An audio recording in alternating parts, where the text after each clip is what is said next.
From hidden rooms to mysterious disappearances, these neighbors kept their sinister activities hidden in plain sight.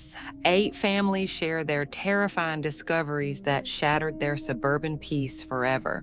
Their stories will change how you look at your neighborhood. I never thought I'd be afraid of roses, but now every time I catch their scent, I remember what we found in Martin's garden. We just moved into the cul-de-sac that April. Such a perfect neighborhood. Kids riding bikes, sprinklers ticking away on emerald lawns. And then there was Martin's house with those roses. Blood red blooms bigger than my fist, the kind that make you stop and stare, the kind that don't look quite natural. Most beautiful roses in the county, my husband Dave said. Reading from the neighborhood Facebook group. Guys won awards and everything. Been featured in gardening magazines, too. I noticed Marty right away. Always out there, pruning, weeding, measuring things with little tools. Even in the rain, he'd be bent over those bushes, wearing this pristine white gardening outfit, not a spot of dirt on him, like he was performing surgery instead of gardening. The smell was what got to me first, too sweet, cloying, especially in the evening when the wind picked up. Dave said I was being dramatic, but something felt wrong about those roses, about the way they grew. So perfect, so unnaturally large. Their petals spread wide like hungry mouths. I started watching Martin through our kitchen window while doing dishes.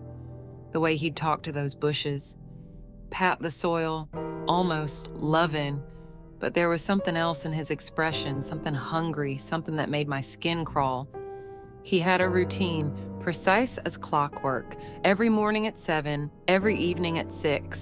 Sunday afternoon spent mixing his special fertilizer in the cure. The neighbors called him eccentric, but harmless, and they'd stop to admire his roses. Ask for gardening tips. He'd smile, polite but distant, never letting anyone get too close to his precious flowers. One night I couldn't sleep. The rose's scent was stronger than usual, drifting through our bedroom window. I got up to close it, and that's when I saw him, dragging heavy garbage bags into his backyard. Past midnight, the beam of his flashlight bobbing in the darkness. The next day, those roses looked bigger, brighter. I tried telling Dave about the bags. He just laughed. The guy's dedicated to composting, that's all. You're letting your imagination run wild. But then Mrs. Park from across the street went missing. The police came, asked questions, put up posters. She'd gone for her nightly walk, never came home.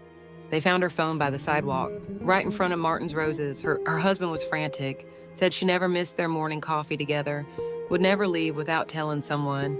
I couldn't sleep after that, kept thinking about those garbage bags, about how the roses seemed to grow taller every day, their petals spreading wider, darker red, almost black in the center, like they'd been fed with something dark.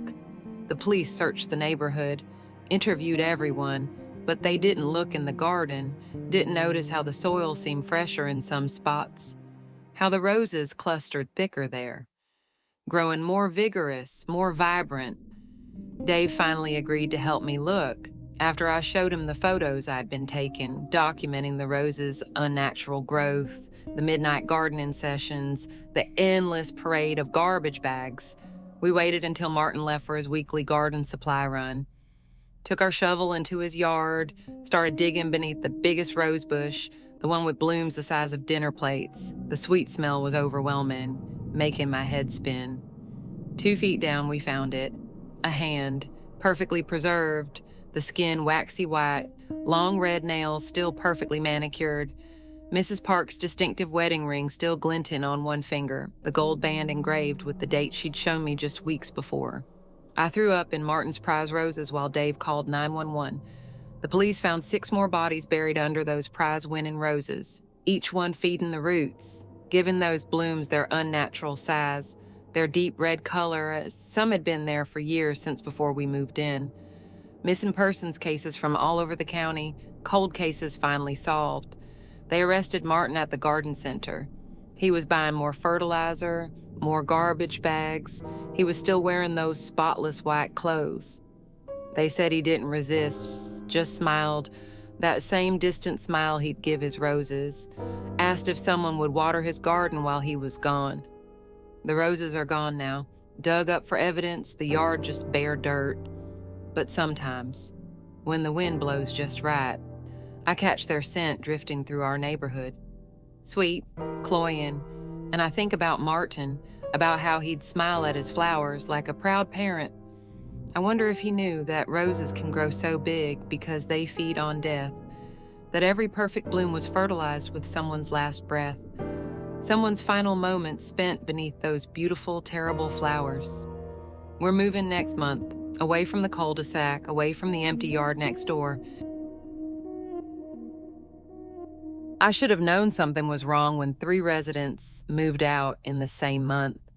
But Mrs. Bennett's chocolate chip cookies were just so good, and she was so sweet. Always checking on everyone, making sure we were all doing okay. Always there with a warm smile and a fresh batch of cookies that filled the hallways with that homey scent of vanilla and brown sugar. The Hamilton was supposed to be my dream apartment. Floor-to-ceiling windows that caught the morning sun, marble countertops that gleamed under pendant lights, a rooftop garden where you could see the entire city spread out like a glittering carpet at night. When I moved in last spring, I thought I'd finally made it, my own slice of luxury after years of cramped studio apartments and noisy roommates. Mrs. Bennett welcomed me that first day. She stood at my door with a plate of warm cookies and that grandmother smile that made you feel safe. Her silver hair perfectly styled, her floral dress pressed without a wrinkle. "Welcome to our little family," she said. "We take care of each other here." Her blue eyes crinkled at the corners when she smiled. I remember thinking how lucky I was to have such a sweet neighbor. I noticed the pattern about 2 months in. Every few weeks, someone would get sick. Food poisoning, they'd say, or a stomach bug. A mysterious illness that kept them in bed for days.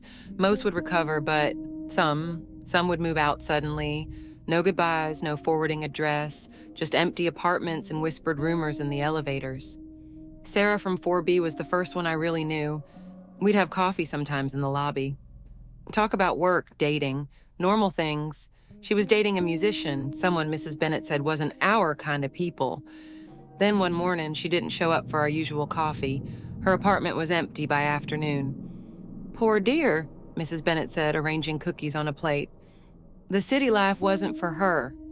Her hands never trembled. Her smile never wavered. I started paying attention after that, making connections. The people who got sick, they were always the ones Mrs. Bennett said didn't quite fit in. The couple who threw loud parties on weekends, the businessman who came home drunk and sang in the hallways, the woman who never recycled properly, the yoga instructor who practiced on her balcony in inappropriate attire. My stomach churned when I found the article, buried deep in old newspaper archives from 15 years ago about a nursing home in Vermont. 6 deaths in 3 months, all traced back to one nurse, who was never charged but quietly disappeared. The picture was grainy, but those eyes, I knew those eyes, that same warm smile that never quite reached them. I stopped eating her cookies after that, made excuses about a new diet, gluten allergies, watching my sugar. I saw how she watched me and said, her smile never changing but her eyes, getting colder, more calculating. I started taking different routes to my apartment, checking around corners, looking through the peephole before opening my door. Last week, my stomach started hurting, bad. Cramping that kept me up at night. I thought maybe I was being paranoid until I saw the powder residue on my door handle, on my mailbox, places you'd touch without thinking. The fine white dust that looked like sugar but wasn't sugar at all. I'm writing this from a hotel room across town. I haven't slept in days. The police say they're investigating, but Mrs. Bennett, she's still there, still baking, still smiling, still taking care of her perfect little community. I filed a report, showed them the article, told them about the mysterious illnesses, the disappearances, but they just nodded and said they'd look into it. How do you prove someone is slowly poisoning an entire building? How do you fight against cookies and kindness and a grandmother's smile? Sometimes I drive by the Hamilton at night. Through the windows I can see her, moving from apartment to apartment with her plate of cookies, her shadow passing behind curtains, the smell of bacon following her like a sweet, deadly perfume, making sure everyone fits in, everyone follows the rules, everyone stays perfect. The new tenant in my old apartment moved in yesterday, a young woman just like I was. Through my car window, I watched Mrs. Bennett approach her door, plate of cookies in hand, that same warm smile, that same practiced welcome. We take care of each other here, I know she's saying, and I wonder if this girl will figure it out in time. I got lucky, I noticed the pattern, saw the signs, but I wonder about the others, the ones who didn't, the ones who just wanted to live in a beautiful building with the perfect neighbor who baked perfect cookies and had the perfect plan to keep her community exactly the way she wanted it. Perfect, pure, and under her complete control. I never imagined this tale would surface. 3 residents later, that lingering sensation of observation persists. In every community, there is someone who appears invested in everyone's welfare. For us, it was Thora Vasilakis. Fresh from graduate studies, she graced Cedar Grove with her presence 5 years prior, establishing our Community Vigilance Initiative. The residents bestowed upon her the title Guardian Angel of Cedar Grove.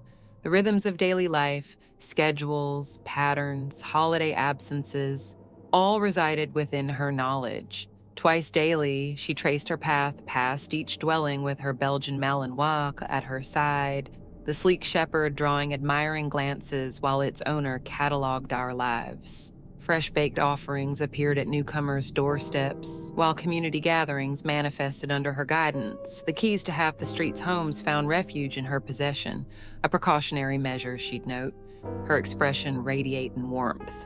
Every soul placed their faith in Thora, as did I. Digital forensics occupies my professional hours. The pattern emerged there: break-ins spanning 3 counties, precision time-in, clinical execution. Insurance adjusters raised their brows. Security footage from a recent investigation revealed something hauntingly familiar. A distinctive gait, a habitual gesture, the timepiece check, mirroring Thora's movements during her neighborhood rounds. Shadows stretched across my desk that evening as case files revealed their secrets. A peculiar dryness seized my throat. Each intrusion followed Thora's community gatherings, block celebrations, charitable sales, seasonal festivities. These events served as reconnaissance. My fingers trembled over years of data. Each violation orchestrated with surgical precision, targeting residences following significant acquisitions or insurance modifications. Her residence appeared immaculate at dawn, peons ascending her spring trellis. Metal glinted from within her garage. I paused, phone in hand, feigning distraction. Storage vessels lined the space. Each bore markings, addresses, dates. Some locations resonated from case documents. The emergency key granted access during her Tuesday market visit. Chemical aromatics greeted my entry to her lower level. Industrial cleansers, photographs adorned walls. Architectural drawings, security system annotations, and daily patterns. 5 years of methodical observation. Every family cataloged, mine included. The notebook revealed meticulous observations. Thompson residence, master suite ventilation during warm nights. Miller property, rear surveillance absent. Patel home, master closet vault location. Every detail, every possibility, newspaper fragments followed. Obituaries, 3 familiar cases from my files, accidents during apparent burglaries, nausea rose. Thora's activities transcended theft. We'd expressed gratitude for her protection. Vehicle doors announced her return. Breath caught in my throat, footfalls approached from above. Images captured on my phone. Silent steps toward escape. But Thora's preparations proved thorough. The exit refused to yield. Araceli? Her voice descended, measured, familiar. Requires assistance? Wall pressed against my back. Stair treads creaked. Emergency services waited on the line. Such disappointment. Final step reached. Community watch insignia present. That smile persisted. Your reliability appeared genuine. Plan alterations prove inconvenient.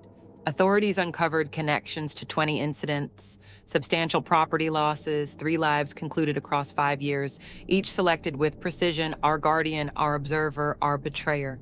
Cedar Grove remains my home. Enhanced security measures surround me now. Trust proves elusive. New arrivals, welcoming gestures, neighborhood watch gatherings. Questions surface: who maintains vigilance? Who awaits opportunity?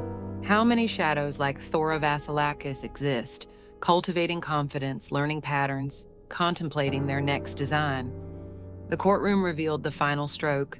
That smile endured, her declaration of protection against our own negligence. Vulnerability pervades, she informed the bench. Guidance proves necessary. References to unsecured entries, exposed deliveries, digital oversharing of absences. A self-appointed sentinel dispensing security lessons through cultivated fear. Then sometimes in the depths of night, I hear the distant sound of a Malinois barking. Perhaps it's merely coincidence, but my security cameras activate more frequently now. Shadows move at the periphery of my vision. Cedar Grove's newest resident mentioned starting a neighborhood watch program last week. She has a familiar smile. I never thought buying our dream home would turn into a nightmare, but here I am, still struggling to sleep at night, still jumping at every creak and shadow, still wondering if somewhere, someone is watching. Mike and I were so excited when we found the Victorian on Maple Street. The price was surprisingly reasonable for such a beautiful old house. 3 stories of red brick and gabled windows, a wraparound porch with delicate wooden trim, the kind of place we'd drive past on Sundays, dreaming about starting a family. The previous owners had moved out suddenly, some family emergency, the realtor said, but we were too caught up in our renovation plans to question our luck. That first week was pure joy, picking paint colors, planning where our furniture would go, making lists of repairs and upgrades. I remember standing in what would be our bedroom, sunlight streaming through those gorgeous bay windows, thinking how perfect everything was going to be. It started with the mirrors. We were stripping wallpaper in the dining room when Mike noticed something odd about the antique mirror mounted on the wall.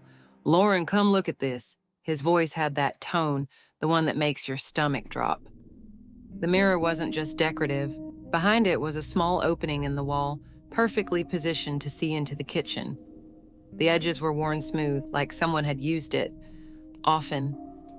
I remember standing there, my hands shaking as I held the flashlight. "It could be old plumbing," I said. But we both knew that wasn't true. The hole was too precise, too intentional. And when we looked closer, we could see the fresh scratches around the edges. Someone had been using it recently. That discovery led us to check every mirror in the house, the ornate one in the foyer, the medicine cabinet in the master bath, the full-length mirror in what would have been the nursery. Every single one had a viewing port behind it, but that wasn't the worst part. No, the worst came when we started finding the cameras. They were everywhere once we knew what to look for. Tiny pinhole cameras tucked into crown molding, hidden in air vents, concealed behind electrical outlets. Some looked decades old, their wiring frayed and yellowing. Others were disturbingly new, modern, digital. The thought of someone installing them recently made me sick to my stomach. "We need to call the police," Mike said, but something made me hesitate. Call it intuition or maybe just paranoia. I felt like we were being watched. Right then, in that moment, like someone knew we'd discovered their secret, and they were waiting, watching our reaction through one of those hidden lenses. That night, we pretended everything was normal. We ordered pizza, watched TV, but we both kept glancing at the windows. At the house next door where Mr. Peterson lived, he'd seemed so friendly when we moved in, always working in his garden, always waving hello, always commenting on our comings and goings. "Late night at the office, Mike." "New haircut, Lauren." Little things that name and neighborly at the time, but now made my skin crawl. The police came the next morning. They found over 30 cameras throughout our house. In every room, every hallway, the oldest ones dated back to the 1990s. But that wasn't what made my blood run cold. They found notebooks in Mr. Fodderson's house, dozens of them. Detailed journals about every family who'd lived here, what they ate when they slept, their daily routines, their private moments, their conversations, their arguments, their intimate moments, everything. He'd been watching. For 30 years, he'd been watching them all, recording their lives like some twisted TV show, making notes about their habits, their patterns, their weaknesses. And now he'd been watching us, planning to add our story to his collection. They arrested him, of course. Found hundreds of tapes, thousands of photos, but sometimes when I'm alone in the house, I still feel those hidden eyes on me. I check behind every mirror, every vent, every crack in the walls. I take hour-long showers with music blasting to drown out my thoughts. Because in the silence, all I can think about is him, sitting in his dark room next door, writing in his notebooks, watching, always watching. We're selling the house, moving far away, but I know this will haunt me forever, because now I understand you never really know who's watching, who's recording every moment of your life, making notes about your habits, your routines, your vulnerabilities, and sometimes, late at night.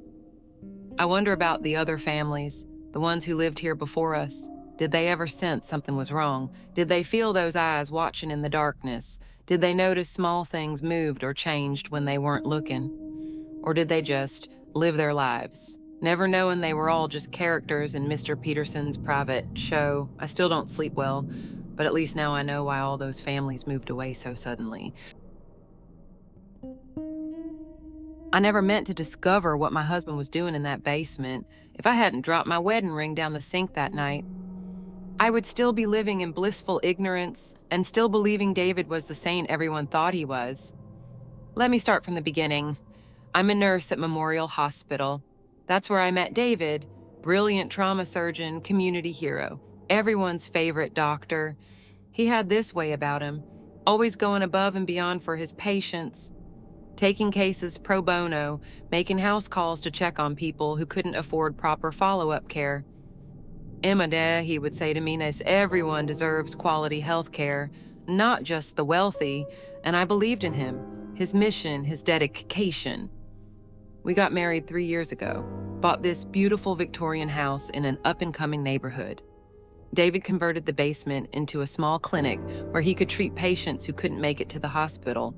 I helped sometimes, changing bandages, checking vitals, but he preferred to work alone, said he didn't want to burden me with extra work after my long hospital shifts. I respected that. Until that night in October, I was doing dishes, getting ready for bed. My wedding ring slipped off, straight down the drain. I tried reaching it. No luck. David was in his basement clinic, working late, again. I'll call the plumber tomorrow, he said when I told him.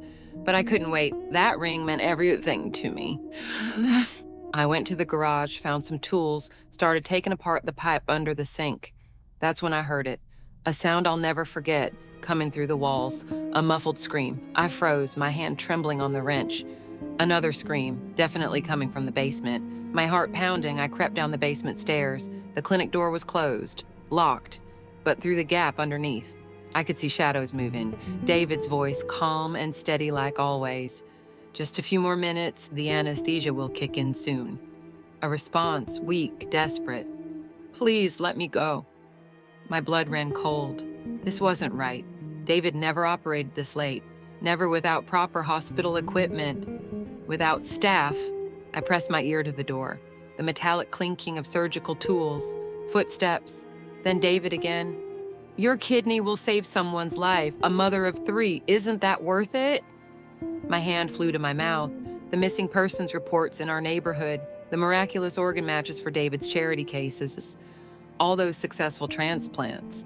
The pieces clicked into place, horror washing over me in waves.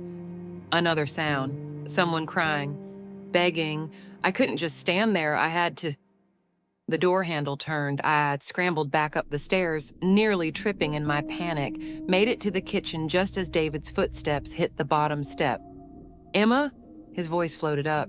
Everything okay up there? I steadied my breathing, forced my voice to sound normal. Just fighting with this sink pipe. No luck with the ring yet. Leave it for tomorrow, honey. Come to bed. I didn't sleep that night. Or the next. Spent days pretending everything was normal while secretly gathering evidence, USB drives, patient files, photos of the basement clinic. Yesterday, I turned it all over to the police. They arrested David this morning, found 3 people in hidden rooms beneath the basement. The news is calling him the harvest surgeon. But that's not the worst part. The thing that keeps me up at night, that makes me question everything I thought I knew about love. about trust. How many times did I help in that clinic? How many recovering patients did I check on? Never questioning, never looking too closely. Sometimes I catch my reflection in the mirror. See my hands, these hands that I still haven't found my wedding ring. It's probably still there and stuck in the pipes. A perfect circle of gold. She was still wearing hers. The police say there are more victims they haven't found yet, more families missing loved ones, more patients who receive mysterious organ donations. The investigation keeps growing, spreading like a cancer through our community. People ask me how I didn't know. They whisper behind my back at the grocery store, at the gas station. Even at work, especially at work, my nursing license is suspended pending investigation. They need to determine how much I knew, how much I was involved. The truth is, I'm asking myself the same questions. I remember this conversation we had just a few months ago. We were having dinner on the back patio, right above where they found the bodies. David was talking about a successful transplant he'd performed that day. "It's amazing how the right organ just appeared," he said, smiling at me over his wine glass, like it was meant to be. I smiled back, praised his skill, his dedication, all while that poor woman's body was decomposing beneath our feet. I never thought I'd be afraid of kindness until I met Kevin. He was everything you'd expect from the tech-savvy teenager next door, always ready with computer help and gaming tips. The kind of neighbor who'd fix your Wi-Fi, update your security settings, help with your social media. That's what made discovering the truth so much worse. I just moved to Cedar Grove Lane after my divorce, a quiet suburban street where most people had lived for decades. Kevin had grown up there, 17 years. He was the neighborhood's unofficial IT support, the one everyone trusted with their passwords. "Need help with that router?" He'd call from his yard. "Going away this weekend? I can monitor your security cameras." And he did. He monitored everything. The first hint came when my credit card company called. Someone had tried opening accounts in my name, using personal details only someone close would know. My mother's maiden name, my first pet's name, my high school mascot. I brushed it off as coincidence, until I heard Katie from across the street had her identity stolen too. And then Norman 3 doors down, all while they were away on trips that Kevin knew about from their social media posts he helped manage. My hands shook as I pieced it together. The way he always knew everyone's schedules, the careful questions about our online accounts, the laptop he always carried. I'd assumed he was doing homework. I started watching him through my blinds in the early morning hours. That's when I saw them. Men I'd never seen before visiting his house at 3 a.m., leaving with hard drives. My heart stopped when I recognized my name in one of his file transfers. I couldn't sleep that night, or the next. I installed security cameras, changed my passwords, but I knew it wasn't enough. He had everything, our lives documented in those endless data files. "Router acting up again?" His voice made me jump. I was getting my mail. "You seem stressed lately. Everything okay?" I forced a smile. "Just work stuff." He nodded, concerned, understanding, typing on his phone the moment I turned away. I had to know. One night, while he was at his coding club, I accessed his cloud storage. My hands trembled as I used the password he'd helped me create months ago. The encrypted folders held everything. Files for every house on our street, credit card numbers, social security cards, photos of our home's layouts, security system codes, names of our children's schools, and transactions, so many transactions, large cryptocurrency transfers from anonymous accounts, notes about buyers interested in specific residents. I heard his car in the driveway, footsteps on the porch, my heart pounding in my throat. I logged out seconds before he entered, screenshots of the evidence saved on my phone. That was 3 months ago. The FBI raid was quiet, professional. They didn't want to spook his contacts. Kevin went quietly, still offering tech support as they led him away. They found connections to 3 major data theft rings, proof he'd been selling our information since he was 13. Over 200 families, all trusting the helpful teen next door. The neighborhood's different now. We've all changed our passwords, installed new security systems. Started actually talking to each other instead of relying on the tech-savvy kid next door. But sometimes when I'm alone at night, I still feel monitored. And I wonder how many other Kevins are out there, hiding behind helpful tips and computer skills. Watching, recording, waiting. The trial revealed things that still keep me up at night. How he'd started this in middle school, learning to code, building trust, gathering data. Always the same pattern. Help with tech issues, get access to accounts, gather information, sell it to the highest bidder. The prosecutor showed us the databases, names of families who'd lost everything, houses robbed while they were at events he'd seen on their calendars, bank accounts drained during vacations he'd tracked through their social media, children targeted at schools whose schedules he'd accessed. What haunts me most are the files we found, screenshots of our private moments, family photos he'd pulled from our cloud storage, cataloged and annotated, all our movements tracked through the security cameras he maintained, the Wi-Fi logs showing our daily routines, all packaged with notes about our vulnerabilities, our patterns, our weak spots.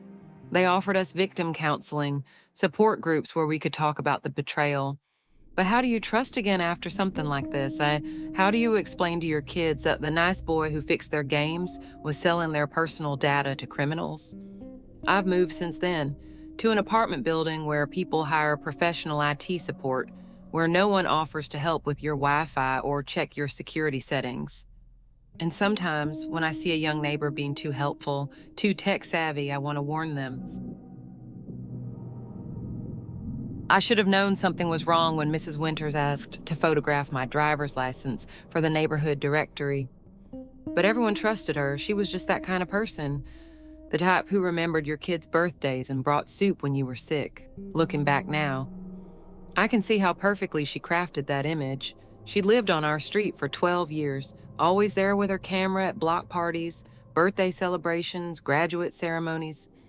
Even caught my husband's surprise proposal on film. That's just who she was, our neighborhood historian, keeping memories alive one click at a time. Though now I wonder if she was really collecting something else entirely. I worked from home back then, would see her in her garden every morning, that silver hair catching the sun as she tended to her peons. She'd wave, I'd wave back. Sometimes she'd bring over these amazing dumplings she made. Perfect little pleats, just like her, everything precise, everything planned, every interaction carefully designed to build trust. The first sign came in March. A credit card I never applied for showed up in my mailbox. I called to report it, but they said the application had all my information, my photos, my signature, everything matched perfectly. The customer service representative even commented on how thorough the application was, how rarely they see such complete documentation. Then Jenny from 3 doors down mentioned the same thing happened to her. And Steve from across the street. We all had one thing in common. Mrs. Winters had photographed our IDs for that directory, the directory that never materialized. She always had an excuse for why it wasn't ready yet. The printer broke. The formatting wasn't quite right. She wanted it to be perfect, just like those dumplings. I started paying more attention after that. Noticed things I should have seen before. How she always positioned people just right at events. Made sure to capture their full faces, their cards when they made purchases at the block party, the way they signed receipts for the school fundraiser. She wasn't just documenting our lives. She was building files on all of us.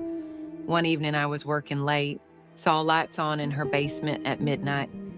Through the window, I could make out tables covered in papers, photos pinned to walls, and a Mrs. Winters hunched over something, her printer whirring, the blue light of multiple screens casting in shadows. I watched her for almost an hour, the methodical way she moved between stations, like a factory worker assembling pieces of stolen lives. The next morning, I went to the police, told them everything I'd seen, the credit cards, the suspicious photography, the basement operation.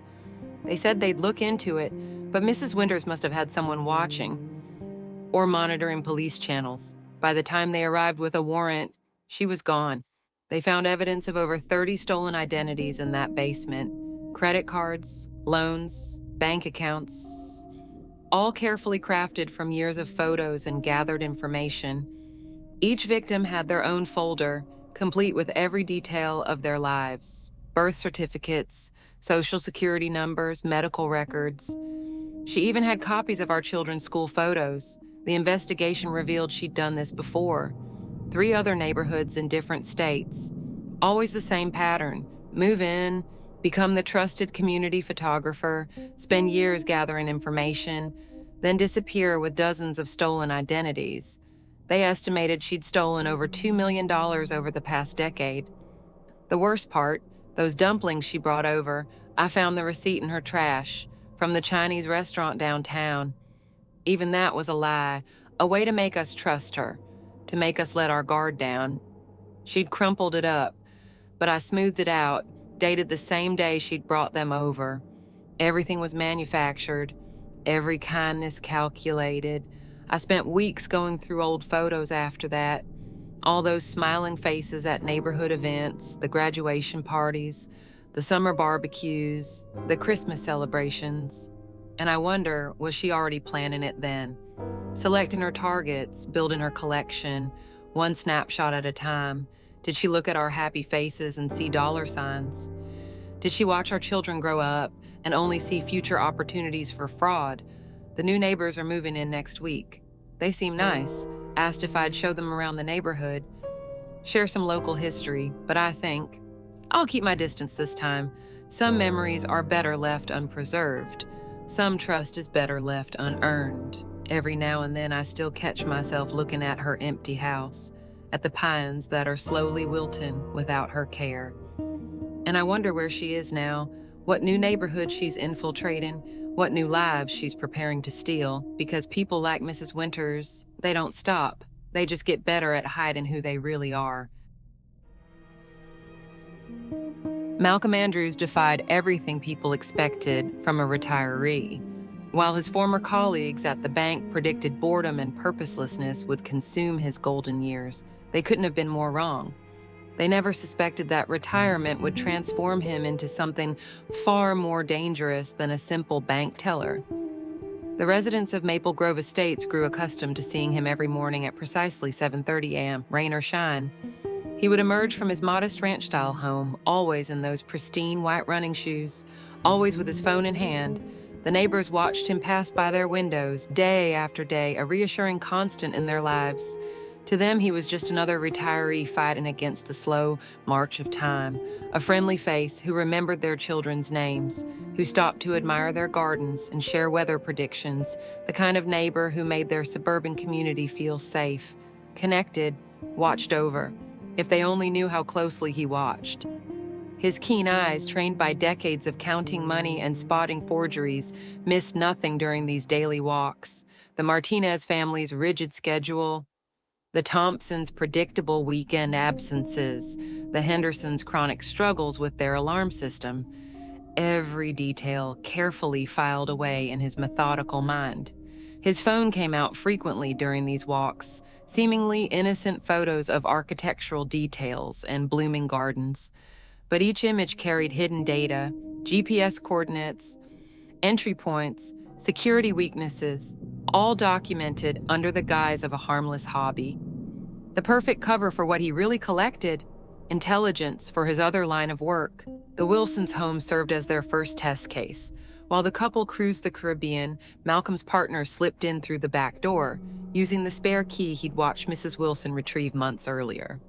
45 minutes later, the job was done. Clean, professional, a template for everything that would follow. Success bred confidence and efficiency. Malcolm's morning reconnaissance missions grew more sophisticated.